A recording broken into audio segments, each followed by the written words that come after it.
বিধবার প্রেম নাকি পাপ। এই গল্পটা অনুরাধার। বয়স তখন মাত্র 26। গায়ের রং ফর্সা, চেহারা ক্লান্তির ছাপ, বুক ভরা দুঃখ। স্বামী সুদীপ এক ভয়াবহ সড়ক দুর্ঘটনায় প্রাণ হারালো। রক্তে ভেজা রাস্তা আর নিস্তব্ধ সংসার, এই ছিল তার প্রাপ্তি। 2 খুদের সন্তান, ভাঙা কুড়ে ঘর আর খালি হাঁড়ি। জীবনটা হঠাৎ যেন আধারে ডুবে গেল। আত্মীয় স্বজনের দরজায় হাত পাতল। কেউ বলল, আমারই তো সংসার চলাতে হিমশিম খাচ্ছে। গ্রামের মানুষ সান্ত্বনা দিল বটে, কিন্তু কারোর হাতে রুটি এলো না। বাঁচার জন্য অনুরাধার স্কুলের ঝাড়ুদারের কাজ নিল। সেখানেই তার সঙ্গে আলাপ হলো অর্কর। বয়স 27, লম্বা চেহারা, চোখে অদ্ভুত এক দীপ্তি। তবে সে তখন বেকার। অর্কর স্বভাব ছিল অন্যরকম, না বাড়াবাড়ি না মিথ্যে প্রতিশ্রুতি। সে অনুরাধার প্রতি কথা মন দিয়ে শুনত, ভারী থলেটা কাঁধে তুলে দিত আর তার নীরবতাকে বুঝে নিত। আস্তে আস্তে অনুরাধা বুঝল অর্কর সঙ্গে সে এক অচেনা শান্তির খুঁজে পেয়েছে। গ্রামের পথঘাট, কখনো নদীর ধারে, কখনো আমবাগানে চুপিসারে দেখা হতে লাগলো। হৃদয়ের সাথে শরীরের ব্যবধান ভাঙতে শুরু করলো। এক বর্ষার রাতে ঝড় বৃষ্টির মধ্যে ঘরে একা ছিল অনুরাধা। ছেলে মেয়েরা মামার বাড়ি গিয়েছিল ঘুরতে। হঠাৎ দরজায় কড়া। অর্ক দাঁড়িয়ে ভিজে একেবারে কাঁপছে।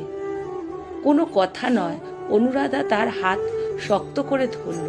সেই রাতটা শুধু দেহের মিলন ছিল না, 2টি ভাঙাচোরা হৃদয়ে একে অপরের উপর ভর করে দাঁড়িয়ে যাওয়া গল্প ছিল।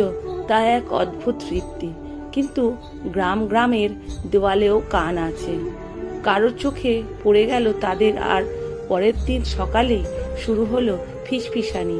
বিধবা হয়েও আবার যুবকের সঙ্গে ঘোরাঘুরি, লজ্জা নেই। সন্তানদের কি শিক্ষা দেবে? গালিগালাজ, ইট পাথর পড়ল অনুরাধার ঘরে। শেষে ডাক পড়ল পঞ্চায়েতে। যারা সুদীপ মারা গেছে এক ফোঁটাও সাহায্য করেনি, তারাই এবার বিচারক সেজে বসলো আসনে এবং বিচার করল। প্রধান গলা চড়িয়ে বলল, একটা বিধবা আর এক অবিবাহিত ছেলের সম্পর্ক এ সমাজ মানবে না, কোনো মতেই সমাজ মেনে নিতে পারে না। সেদিন প্রথমবার অনুরাধা সোজা তাকালো সবার চোখে, বলল, যখন আমার সন্তানরা না খেয়ে কেঁদেছিল তখন সমাজ কোথায় ছিল? আমার চোখের জল মুছোতে কেউ এগোয়নি। আজ আমি আবার হাসতে শিখেছি। সেটাই কেন কাটার মতো সবার মাঝে বিধছে? এটাই হলো তার প্রশ্ন। নিশ্চুপ হয়ে গেল সভা। অর্ক এগিয়ে এলো। আমি অনুরাধাকে শুধু শরীরের জন্য চাইনি, তার মন, তার যন্ত্রণা, তার ভালোবাসা সবটাই আমার কাছে। যদি এটা অপরাধ হয় তবে আমি এই অপরাধ বারবার করব সবার মাঝে।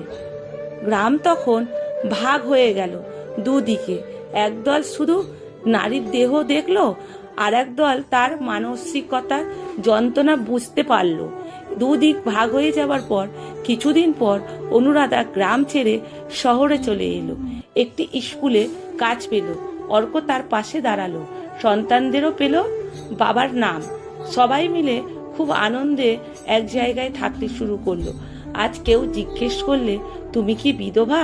সে মৃদু হেসে উত্তর দেয়, না, আমি সেই নারী যে আবার নিজের সম্মান আর ভালোবাসা ফিরে পেয়েছে সবার মাঝে। এবার প্রশ্ন তোমাদের কাছে। এই প্রশ্ন, অনুরাধা আর অর্ক কি ভুল করেছে? একজন বিধবার কি আবার সুখ হবার অধিকার নেই? তোমরা কিভাবে কি মন্তব্য করছো দেখছো? অনুরাধা কে? তোমাদের উত্তর দাও, কারণ এর প্রশ্ন শুধু অনুরাধার নয়, আমাদের সমাজেও। লেখা সংগৃহীত, পাঠে অনিতা ভট্টাচার্য। ভিডিওটা যদি ভালো লেগে থাকে বন্ধুরা প্রচুর শেয়ার করবেন। আমার প্রণাম ও ভালোবাসা আপনাদের জন্য রইল।